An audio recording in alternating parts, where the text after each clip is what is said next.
Everyone in Silverlake Meadows knew Karen Whitmore's name before they ever knew her face.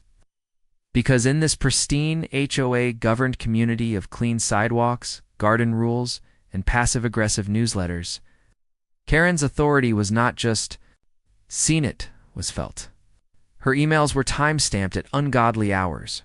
Her reports on unruly lawns and holiday light violations were legendary. And her digital presence on the neighborhood app felt like a shadow you couldn't shake off. But what no one realized, not until it was nearly too late, was that Karen had gone beyond mere rules and bylaws. She had crossed into something far more dangerous: surveillance. It started small, as things like this always do. Karen had been elected HOA president in an uncontested election during the height of pandemic restrictions. She quickly turned the post into her personal fortress of power, revamping the HOA call line and installing a quality assurance system that allowed all incoming and outgoing calls to be monitored for training purposes. Except one in the community had voted on that feature, and no one knew that Karen was the only one listening. She routed those recordings to a private cloud account, which she accessed late at night, headphones in, cup of tea at her side, nodding and scribbling in her little HOA incident journal. Most of the calls were mundanely key sprinklers, noise complaints, a neighbor's dog barking at dawn. But Karen had convinced herself she was on a mission, that her HOA kingdom needed vigilance. She called it proactive protection. Mind, these recordings weren't eavesdropping. They were heroism. Then one day, she overheard something that stopped her pen mid-word. 2 new residents, both men, had moved into the old green colonial at the end of River Oak Lane. They'd only been in the neighborhood for a few days when Karen caught a call from one of them. Talking to a regional contact. The tone wasn't casual. It was coded, clipped, and full of keywords that set Karen's inner alarms blazing. She scribbled notes like surveillance op and multi-jurisdictional targets as her heart raced. She was sure of it, these men weren't who they claimed to be. She pulled their HOA application forms again, scanned their IDs, looked up their license plates. Nothing unusual came up, but to Karen, that made it even more suspicious. She doubled down, assigning herself daily walks past their home under the pretense of sidewalk compliance checks. She planted HOA newsletters in their mailbox, hoping to catch a reaction. She even tried to hover nearby whenever they were outside, but they always seemed calm, polite, and uneventful. Still, that phone call haunted her. The voices hadn't mentioned any specific names, but phrases like Operation Timeline and confirmation from DC weren't the kind of things regular homeowners discussed. So she did what any self-righteous authoritarian in pastel slacks might do. She recorded more. She increased the cloud retention settings, gave herself unrestricted admin access to the line logs, and started tagging voice snippets with keywords like threat, intel, and anonymous activity. Karen believed she was building a case to protect her beloved HOA, but in truth, she was digging herself into a federal-grade hole. Because what Karen didn't know, what she couldn't possibly have imagined, was that the 2 men living in that green colonial were not just working a federal case. They were both deep-cover FBI agents involved in a sensitive investigation into illegal data harvesting by unregulated private entities. Their job was to trace abuse of power through neighborhood watch groups, private security firms, and yes, overreaching HOAs. Their phone call hadn't been careless, it had been bait. They had suspected Silverlake Meadows might be dirty, but they needed proof. And Karen, God bless her overzealous need to control everything, had walked right into the trap. The agent who made the call, agent Nolan Shepard, had been assigned to test if HOA leadership was engaging in unethical recording. His conversation had been structured intentionally vague, filled with federal trigger phrases while ensuring nothing legally sensitive was said. When that call was intercepted and logged on an unauthorized third-party cloud service, it tripped every wire. The system they were using included a microbeacon embedded in the HOA, phone software that notified the FBI if call data was being redirected illegally. Karen had unknowingly flipped that switch herself. The moment she downloaded the call, the beacon activated, and the agents knew they had a live violation. Still, They didn't act immediately. They needed to let it breathe, to see how far she would go. Over the next few days, Karen grew bolder. She started documenting the men's coming and going times, logging which neighbors interacted with them, even tagging delivery trucks parked outside their house. She left herself voice notes on her phone like possible federal threat. Maintain log surveillance. All of it was recorded. All of it would be used. Across town, Agent Shepard sent in the first preliminary report to his contact at the DOJ. Marking it active civil rights interference level 2, Karen had no idea. She was now under investigation for violations of the Electronic Communications Privacy Act. She still believed she was doing the right thing. Her world was rules, order, tidiness, and total compliance, and anyone who disrupted that order became an enemy of her version of peace. The HOA board remained unaware. Most of them were disengaged anyway, rubber-stamping her policies and assuming. Karen's tech upgrades were part of some approved community enhancement. But Shepard and his partner, Agent Reese Dalton, knew this kind of digital overreach wasn't rare. It was just rarely caught, so they let Karen keep listening. They fed her little pieces. Another call was placed a week later, again vaguely. Federal in nature, again recorded, again tagged by Karen as priority. Shepard intentionally discussed a non-compliant contact in the area to see how Karen would react. And react she did. She brought it up subtly at the next HOA board meeting, suggesting they should implement a new rule requiring background checks for all renters or new homeowners. Just to be safe, she said with a smile. The other board members looked at her funny but said nothing. That night, she wrote in her journal, "They're hiding something. I can feel it. Must prepare the board." Shepard initiated the second phase compile, cross-reference, and confirm intent. The audio files were pulled from the cloud through a warrant processed quietly through a compliance judge in DCA Federal Forensics. Team began analyzing Karen's audio logs, her login habits, her metadata trails. Every single unauthorized tap, flag, and download was now documented. All Karen had to do was keep going, and she would, because she thought she was winning. She had no clue she was the one being watched now. Karen had always considered herself a visionary. While others in the HOA boardroom were content discussing potholes, tree trimming schedules, or mailbox paint codes, she believed true leadership required anticipation, predicting chaos before it began, and eliminating it with calculated efficiency. That philosophy had worked for years, allowing her to cement herself as the unofficial mayor of Silverlake Meadows. Her minutes were detailed to the point of obsession. She color-coded complaint forms, organized enforcement patrols under the guise of neighborhood walks, and proudly reminded residents that HOA doesn't stand for hands-off association.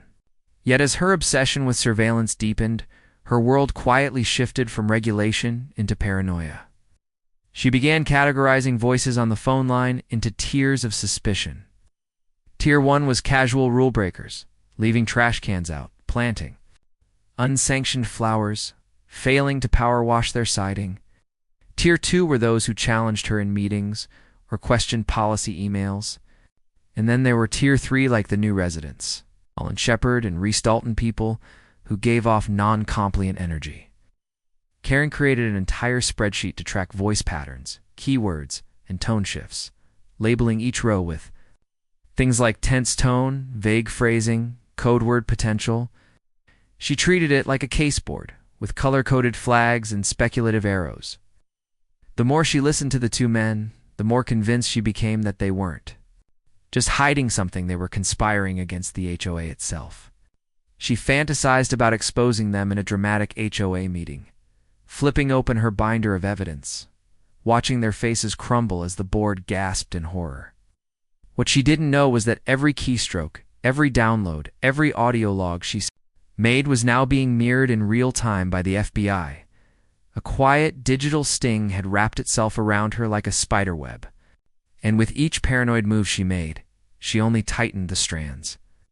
Meanwhile, Agents Shepard and Dalton continued their performance. They discussed their contract jobs on front porches loud enough for Karen to hear from across the street.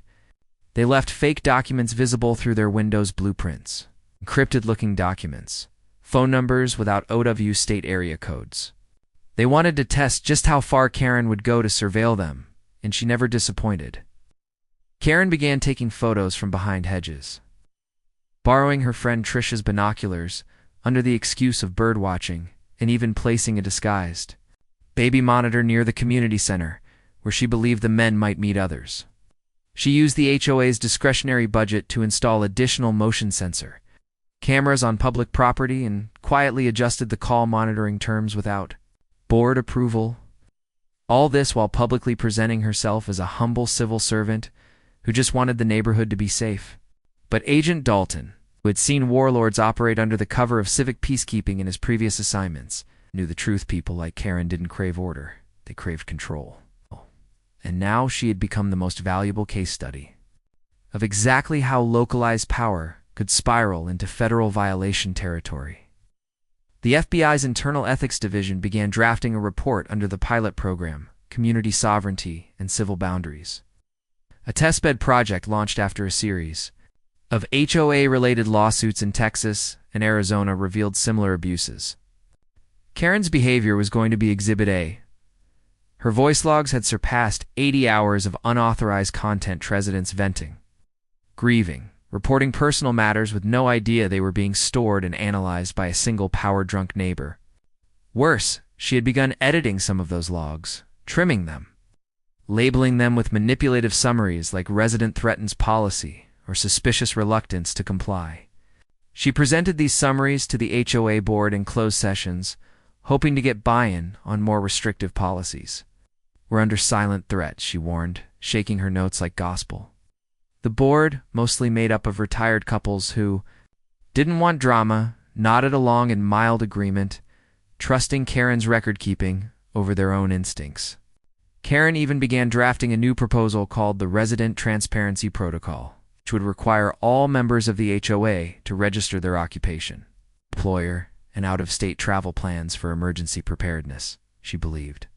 It would give her more insight into the agents, who had dodged casual questions about where they were from and what they did for a living. Shepard and Dalton saw the memo appear in the HOA's shared drive, and that was the final trigger. The team back in D.C. greenlit the operational escalation. Quiet infiltration team was assigned to map Karen's full-tech setup, including her router, personal cloud accounts, and mobile devices. The team didn't enter physically. They didn't have to. Karen's amateur cybersecurity left digital doors wide open.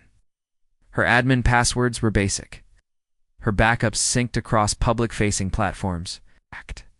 Within hours, agents had copies of her full email history, voice recordings, journal entries, and even deleted files tagged with private board backup and emergency evidence.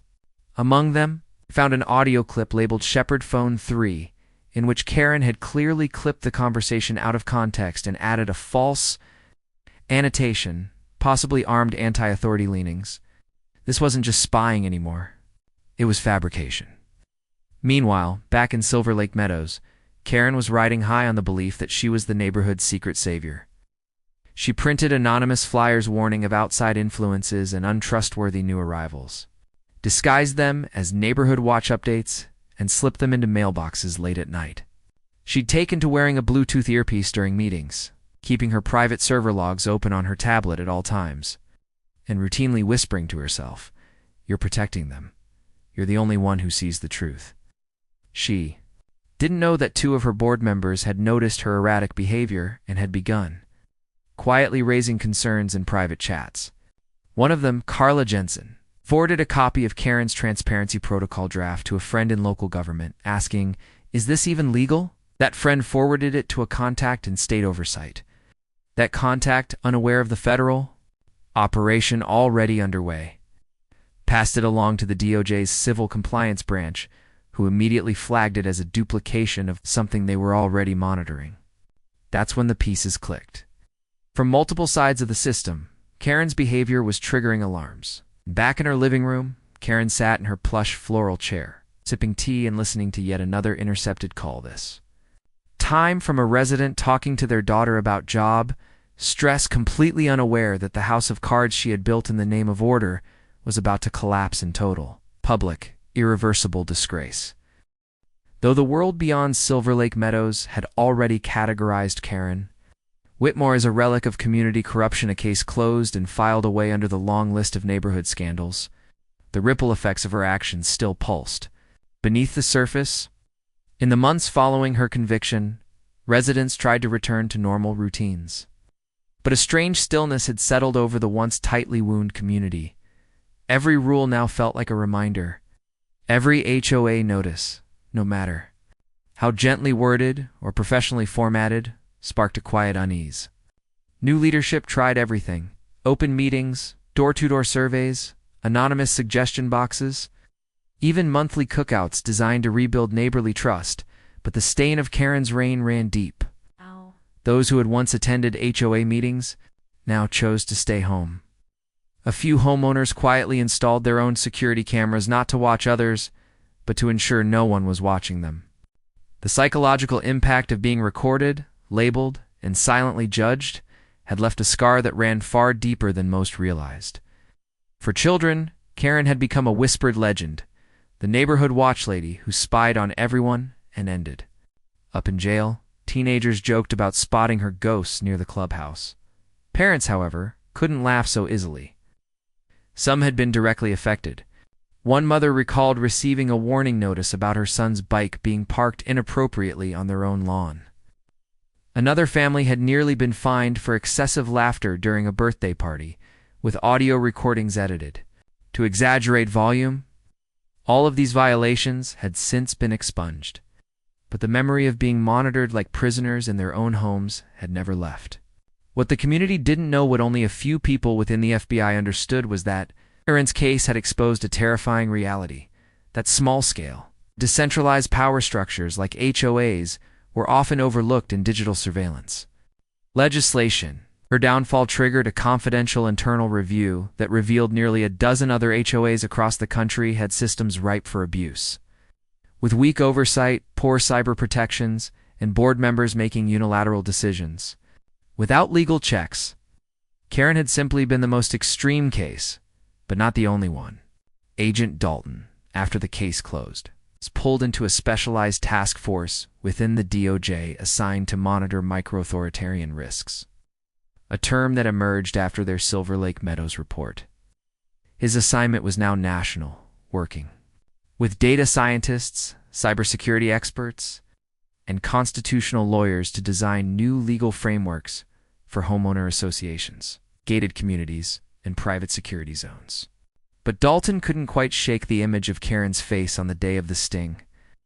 The way she had looked around the room, desperate for someone to defend her. Not because she regretted what she had done, but because she genuinely believed she had done nothing wrong. That level of self-justification haunted him. He worried there were more Karens out there, hidden behind manicured lawns and neighborhood bylaws, writing down names, tracking voices, and calling it protection. Meanwhile, inside the federal correctional facility where Karen served her sentence, her world had become small and sharply defined. She was no longer the architect of community stability. She was no longer the woman with binders of color-coded violations and voice recordings labeled with acronyms only she understood. In prison, she was just another inmate. Yet she held on to her past. Like sacred doctrine, she refused therapy. She refused to attend privacy law seminars. She even refused early parole hearings, convinced that the system would see the light eventually. In her mind, she was not the villain. She was the Cassandra of Silverlake Meadows, the only one who had seen what was coming and been punished for speaking it. Every week she wrote letters, long, exhausting manifestos, addressed to no one in particular, full of warnings about societal collapse, unregulated behavior, and the dangers of neighborhood apathy. She mailed them to various city councils, law offices, even online HOA forums, using her inmate ID and a fake name. Most were thrown away. Few were archived out of morbid curiosity. None were taken seriously, but Karen didn't stop. She believed history would vindicate her. Then came the podcast.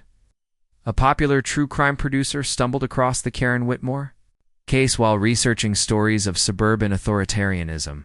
The title of the series, Tapping HOA, The Karen Whitmore Files, immediately caught public attention. Using court records, agent interviews, and even distorted clips of Karen's voice logs obtained through FOIA requests, the podcast painted a chilling, episodic narrative of how one woman weaponized trust, silence, and technology. Within weeks, it went viral. Listeners around the country were horrified, then fascinated. Karen's voice, flat and measured, repeating phrases like noncompliance trending upward and code orange behavior noted, became a meme. TikTok creators reenacted her worst HOA moments. A documentary was greenlit. Karen became infamous again as a protector of order, but as a digital age cautionary tale.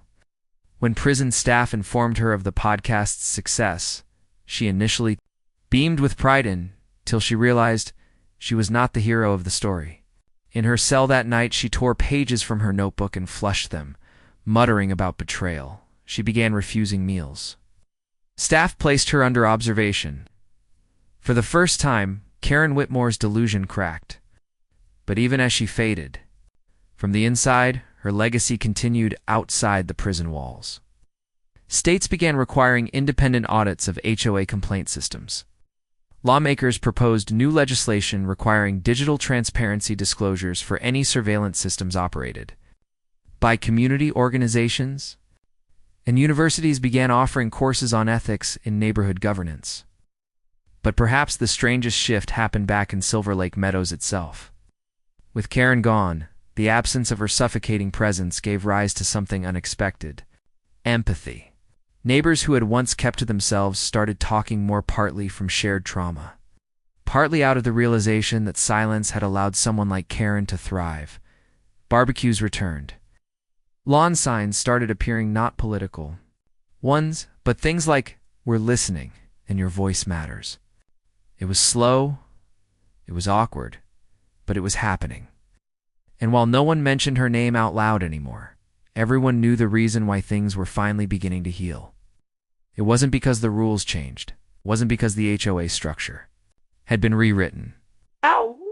It was because the residents decided they would never again surrender their peace to one person's paranoia.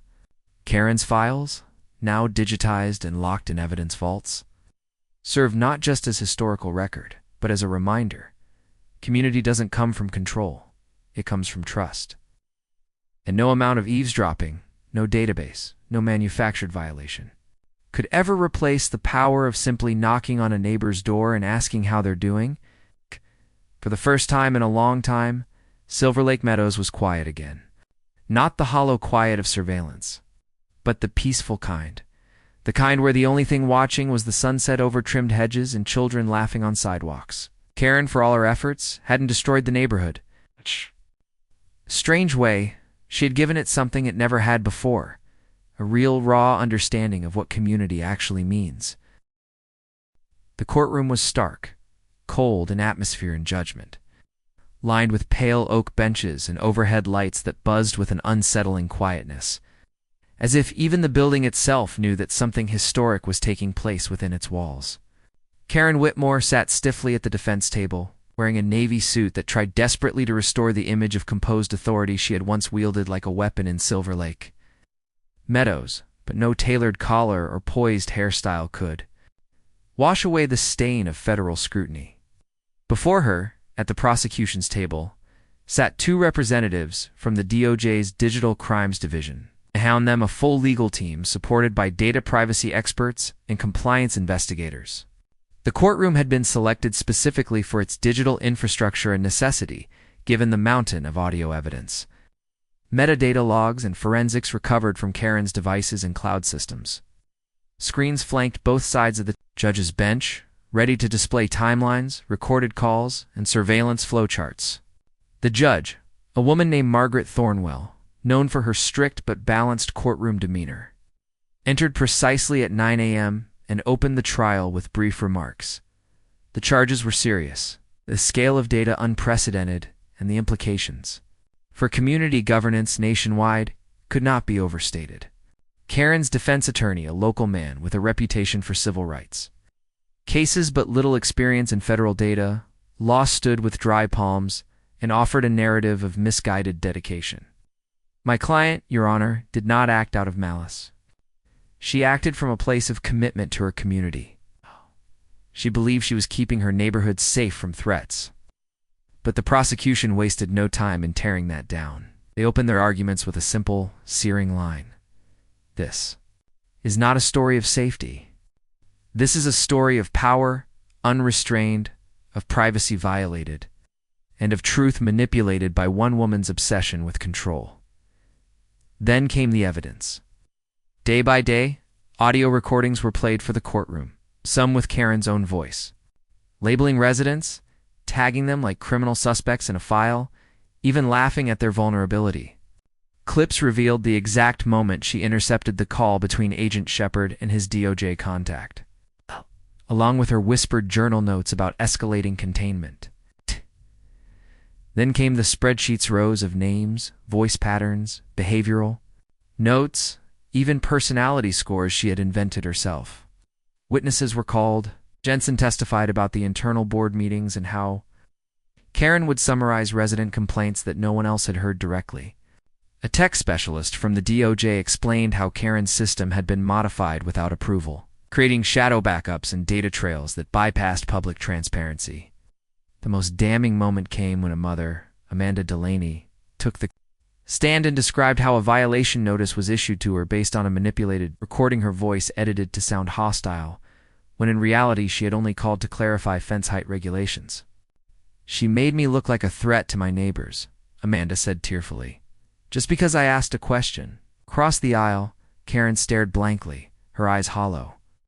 Even now, her expression wavered between disbelief and martyrdom, as if she still couldn't grasp why this was happening to her.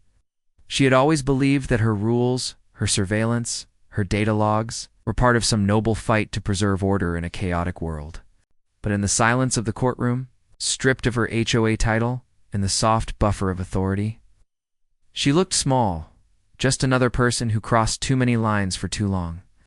The trial stretched for 3 weeks, each day peeling away another layer of her digital fortress. Her private journal entries, especially one calling the residents her subjects, were read aloud, drawing audible gasps from those present. The government's case was so airtight, so thoroughly documented, that even Karen's own attorney stopped objecting by the end of week 2. When the verdict came in, it was unanimous: guilty on 5 counts of unauthorized surveillance, 2 counts of data manipulation, 1 count of defamation, and 1 count of violating the Electronic Communications Privacy Act.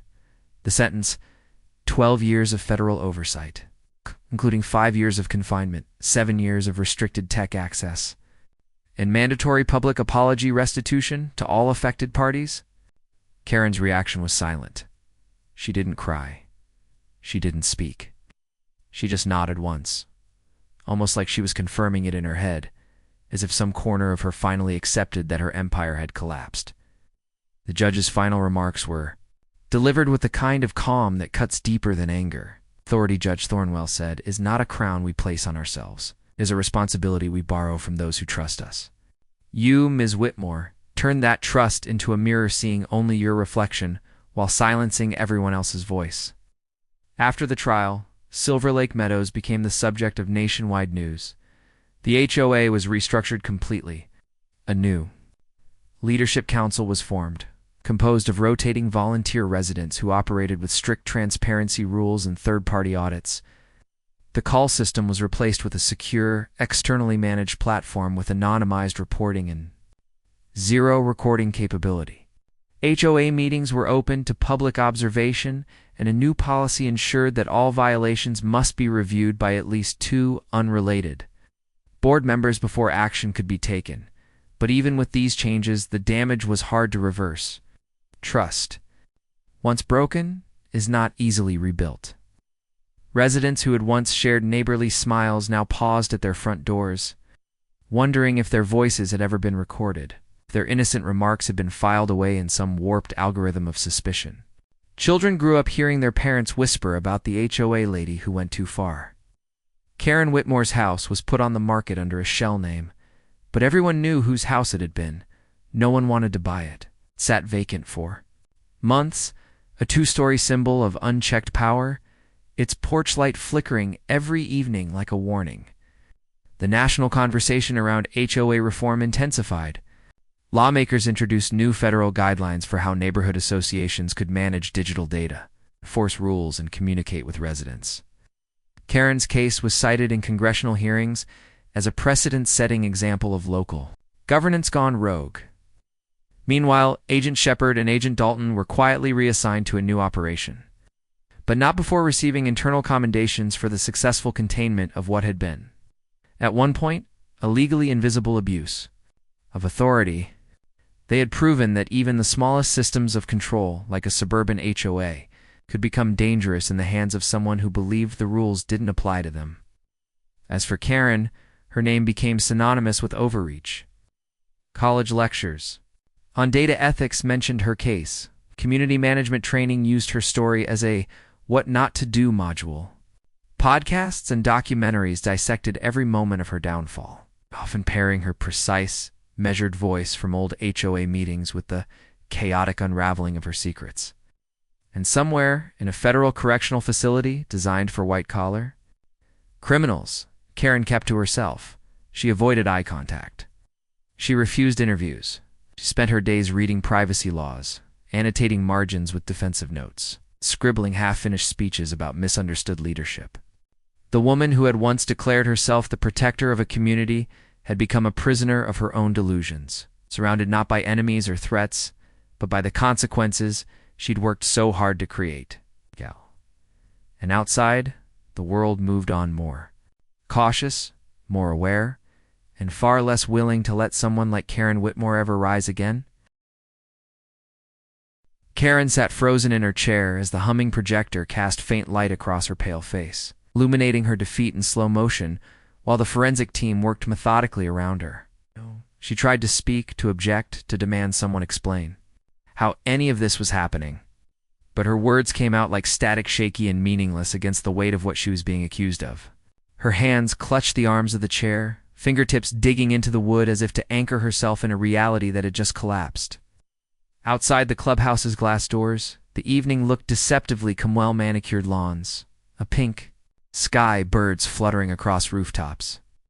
But inside, Karen's world was imploding. The board members had stepped back, giving the federal agents space. Their expressions a mixture of shock, embarrassment, and dawning understanding. They whispered in low voices, stealing glances at Karen as though unsure if she was the same person they trusted all these years. Even Carla Jensen, who had once defended Karen's strict but effective methods, now stood with arms folded and jaw clenched, unable to hide her sense of betrayal. The agents confiscated Karen's tablet, her laptop bag, 2 external drives, and her personal phone. Each device was logged and secured in evidence containers. When asked if she had any additional electronic devices used for HOA communications, Karen hesitated, then whispered about a USB drive in her purse. That drive, too, was sealed and bagged. Every click of plastic sounded louder than the last. Once the evidence was secured, the lead DOJ investigator, Agent Monroe, handed Karen a formal letter of suspension from her position as HOA president, effective immediately pending a full federal inquiry. Karen looked at it as if it were written in a foreign language. "This is a mistake," she whispered, her voice hoarse and barely audible. "I was protecting the community." Agent Monroe didn't argue. He simply nodded once and said, "Ma'am, we have hours of audio, dozens of altered reports, and a network of unlawful data routes tied directly to your home. IP, you weren't protecting anyone, you were violating them." The silence that followed was unbearable. Karen stood up slowly, her blazer wrinkled and her heels no longer giving her the posture of control she once carried so proudly.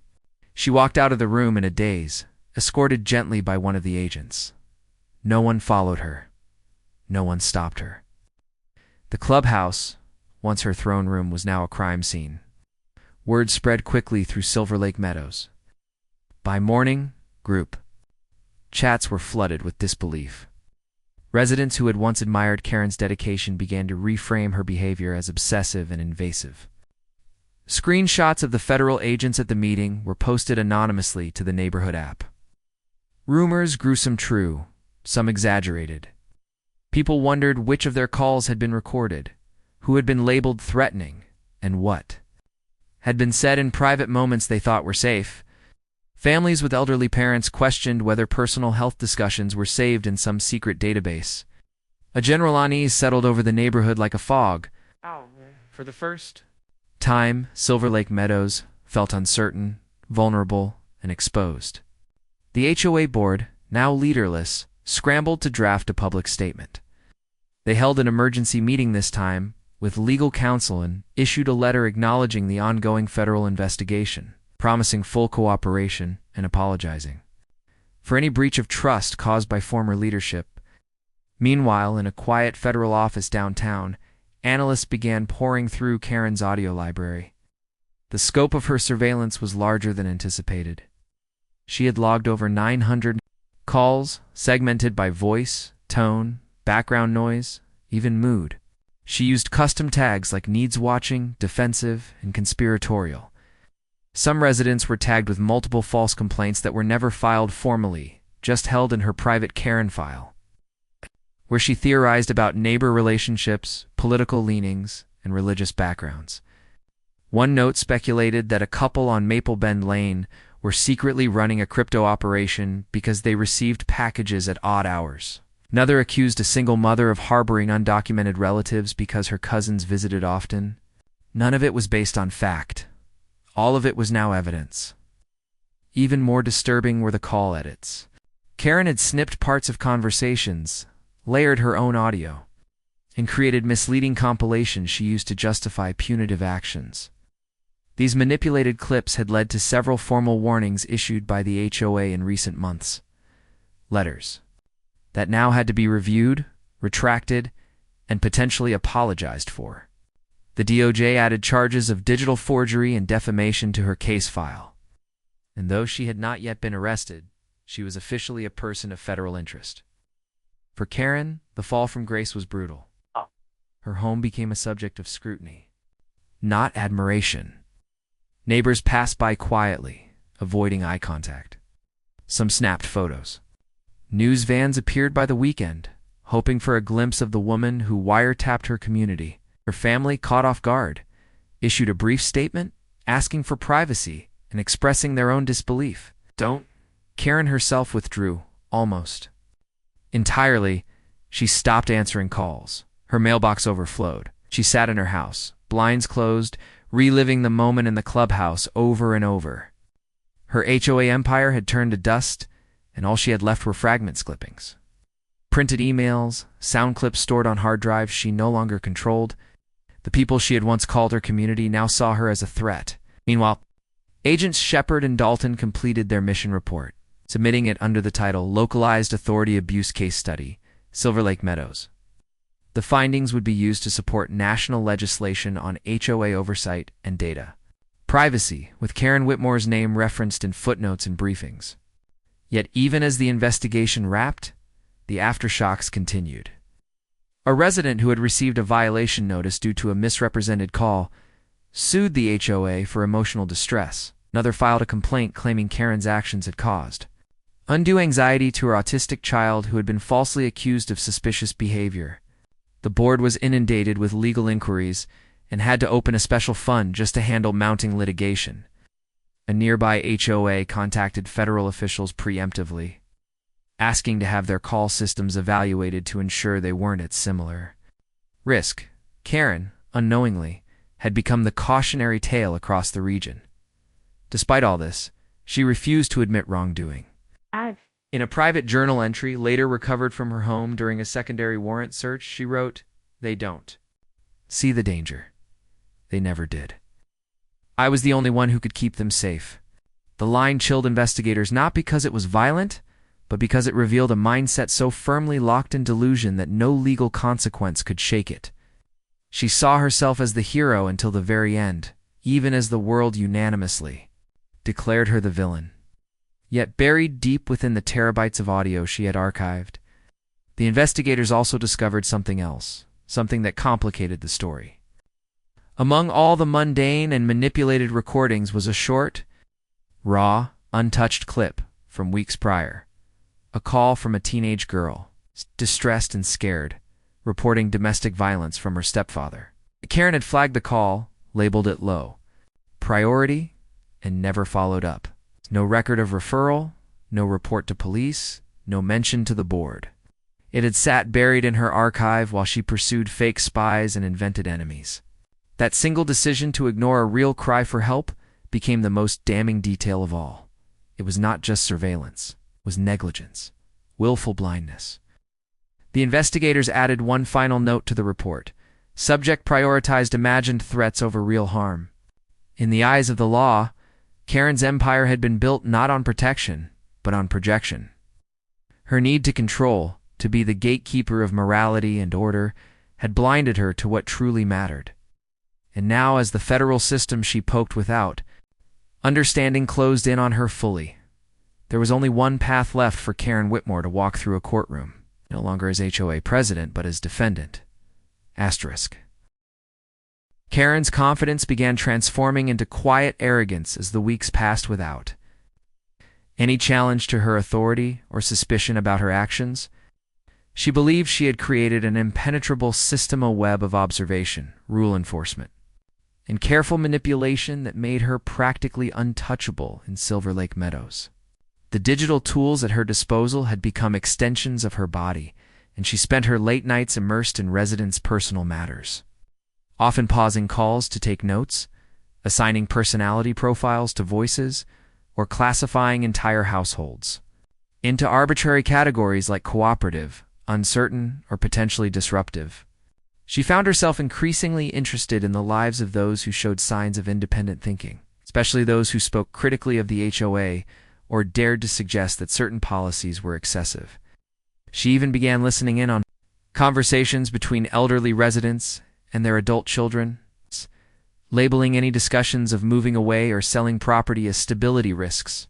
Her obsession spiraled so deeply that she convinced herself that if she could keep every neighbor tightly managed and mentally mapped, the community would remain perfect, safe, and hers. What Karen didn't realize was that her pattern of surveillance had begun to create irregularities in internet traffic from her home. Her cloud activity was flagged again by the monitoring team assigned to the undercover FBI operation. It's not just for the volume of audio being uploaded, but for the specific behavior of scrubbing, relabeling, and resharing recordings.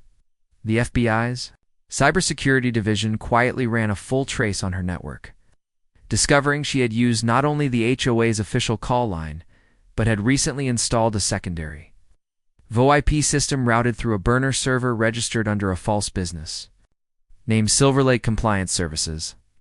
That discovery shifted the case classification from unauthorized surveillance to intentional infrastructure manipulation. At this point, the DOJ's Digital Privacy Task Force began preparing an internal briefing to determine whether federal charges for wiretapping, falsification of records, and electronic data tampering could be brought together. Agent Shepard, while continuing his passive role in the neighborhood, had also started gathering testimonies through subtle outreach.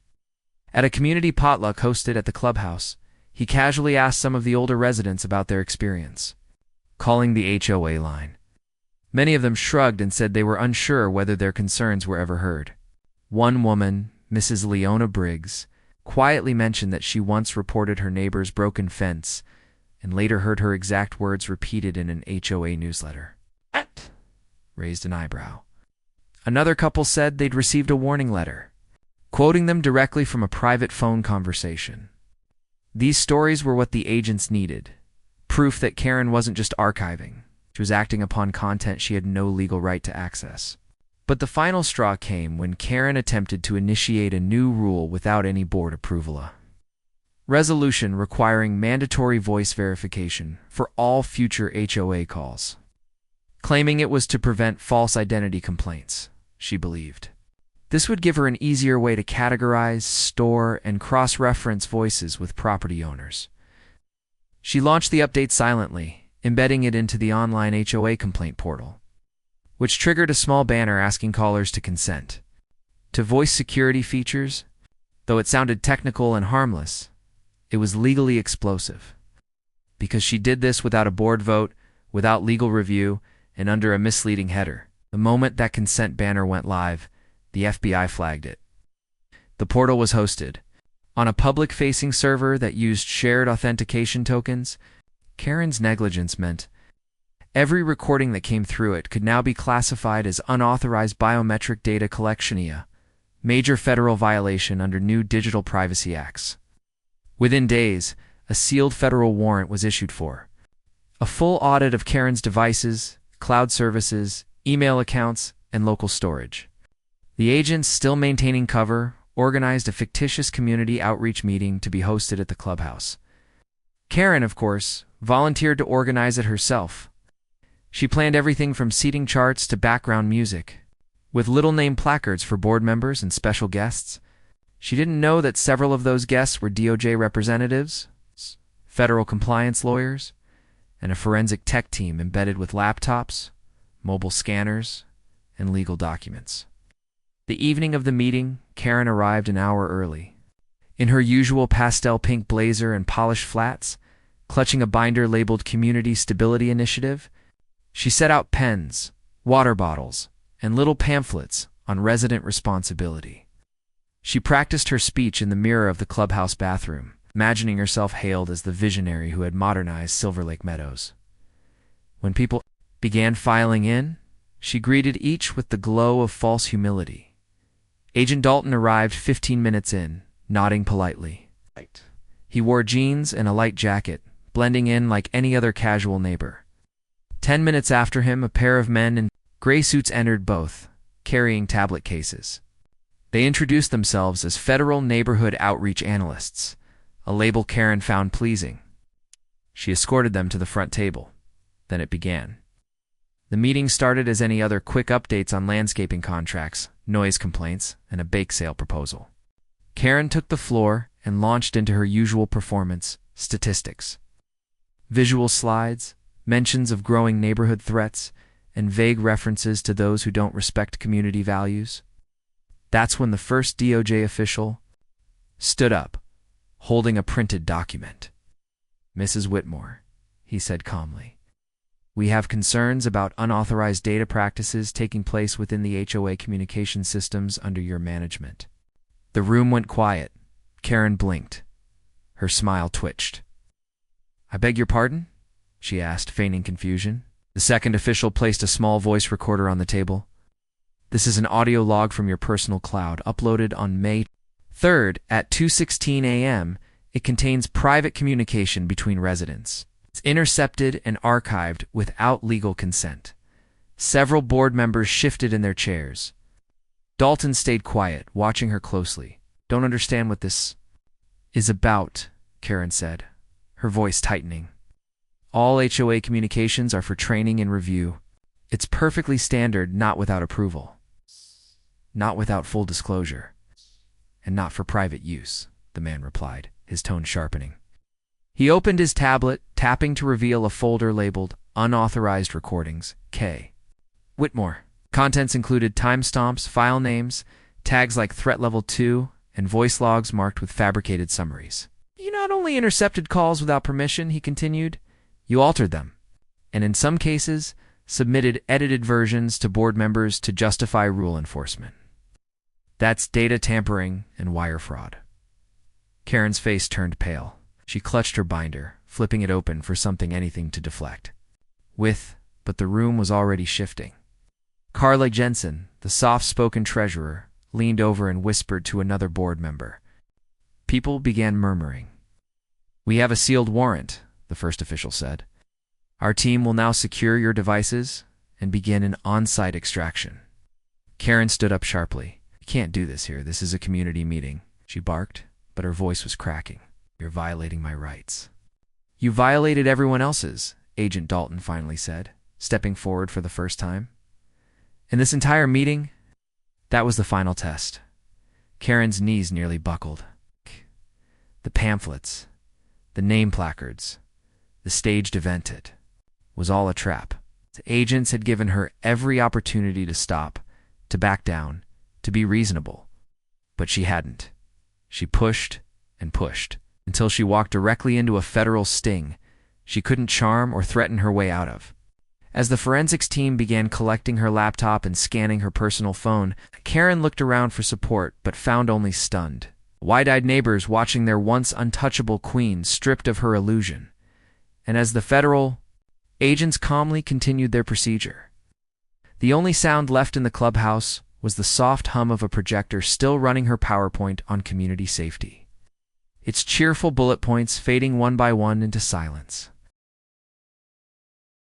3 years had passed since the fall of Karen Whitmore. While Silverlake Meadows had outwardly returned to the picture-perfect vision of suburban serenity it had always strived to be, the echoes of her legacy still lingered in ways that didn't always show on the surface. The community had restructured itself completely, not just in bylaws and leadership, but in spirit. The HOA was now overseen by a rotating panel of 7 members, each serving no more than 6 months, with all decisions subject to neighborhood-wide vote. Every single meeting was recorded openly on broadcast on the community's shared portal. There were no more secrets, no more shadow policies. Residents who had never once spoken up before were now active, engaged, and aware. They asked questions, challenged ideas, and demanded explanations when things didn't feel right. For many, it wasn't about preventing another Karen. It was about reclaiming the neighborhood from the idea that control equaled safety. The new board even launched a neighborhood rebuilding initiative, which included events like Community Transparency Week, free tech training on privacy, and volunteer walks to help the elderly manage smart home devices. Kids who used to stay indoors now played freely on sidewalks. Conversations happened over fences again. People began trusting each other not because someone told them they had to, but because they had seen what happened when trust was replaced by surveillance. As the world beyond Silverlake continued to study Karen's case in legal, academic, and digital ethics circles, her story slowly transitioned from headline scandal to a historic cautionary tale. She had unwittingly ignited a nationwide movement, one that redefined the very concept of neighborhood leadership. But not everyone saw her that way.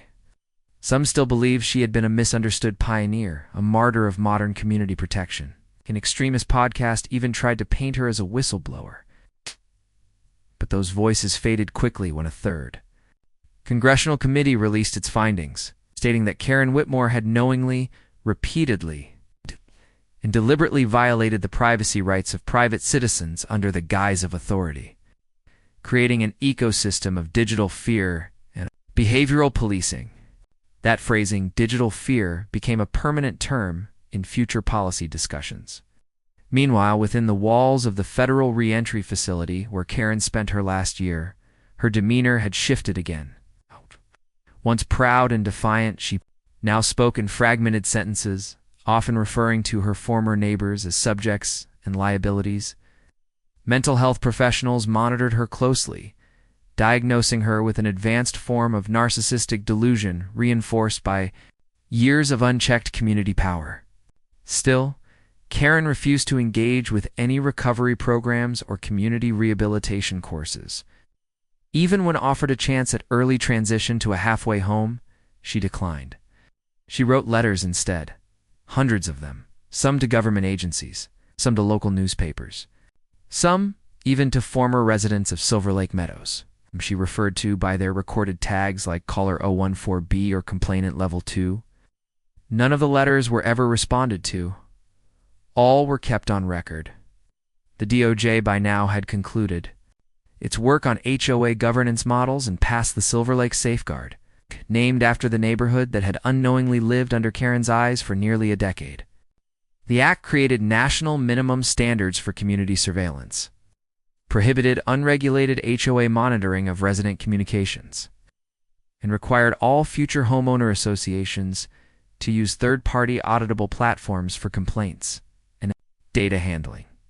Silverlake Meadows was given the symbolic honor of hosting the act's ceremonial announcement, attended by Congress members, privacy rights leaders, and former agents like Dalton and Shepard. For many, that day felt like closure. But the true ending came quietly, in a modest courtroom on a rainy Monday morning when Karen Whitmore, aged 62, stood once more before a judge not to appeal her case, but to face the remaining civil suits, filed by former residents. With shaking hands, she was ordered to deliver a public apology, For the first time in her life, she stood without a title, without control, without a podium or a binder of carefully crafted scripts. She looked out at the handful of people in the room, some old neighbors, some victims of her manipulations, tried to find the words. What came out was not quite remorse, but exhaustion. "I thought I was helping," she said. "I thought I was right. That was all. No explanation, no defense, no redemption arc. Just a faint admission that even she couldn't argue against anymore." The court accepted her words and closed the final file under her name. Karen was released from federal custody 6 months later, restricted from ever joining or overseeing any community organization, HOA, neighborhood council, or civic leadership group. She quietly moved to a rented apartment in another state under a different name, where no one knew her story, or so she believed. But the internet never forgets. To this day, her name lives in case studies, university lectures, and policy think tanks. She became not just a character in a scandal, but a turning point in how America viewed privacy, power, and the potential danger of hyperlocal authority. In Silverlake Meadows, things were quieter now. People mowed lawns, watered flower beds, helped each other hang holiday lights. The neighborhood wasn't perfect, but it was real. People made mistakes. Apologies happened. Conversations mattered. And if someone forgot to bring their trash bin in on time, nobody recorded it, filed it, or labeled them a threat. They just knocked on the door, smiled, and offered help. Karen had tried to rule the neighborhood with silence and fear, but in the end it was connection, messy, noisy, human connection, that rebuilt it. Her empire of files and recordings sat sealed in federal storage, a time capsule of what not to become.